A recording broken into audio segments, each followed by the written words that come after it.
बिस्मिल्लाहिर्रहमानिर्रहीम। ये आप लोगों का थ्योरम 3 है, चैप्टर नंबर 12 का।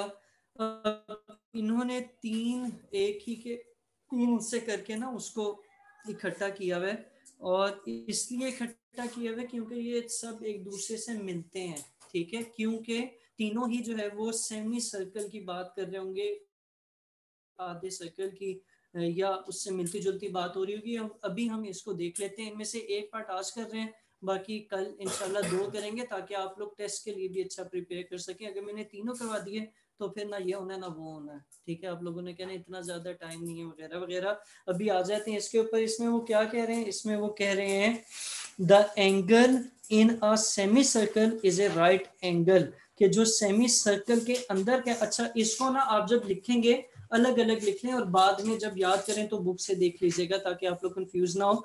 अब थ्योरम 3 में क्या है, the angle in a semi circle is a right angle. ये सिर्फ इतनी सी भी स्टेटमेंट चल जाएगी।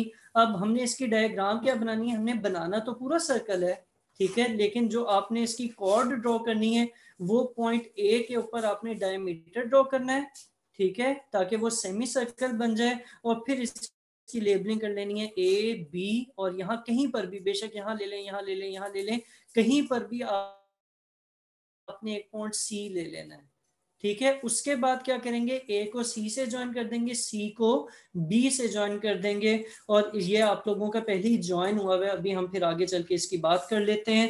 आगे क्या होगा, इसमें A B is chord corresponding to an arc A D B. A B क्या है, एक कॉर्ड है, और इसके कॉरस्पॉन्डिंग आर्क कौन सी है, ए डी और बी एक आर्क है, ठीक है। कॉर्ड और आर्क, आर्क में फर्क पता है?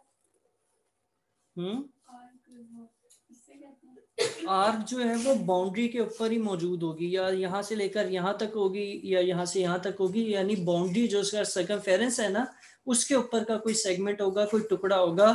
लेकिन जो कॉर्ड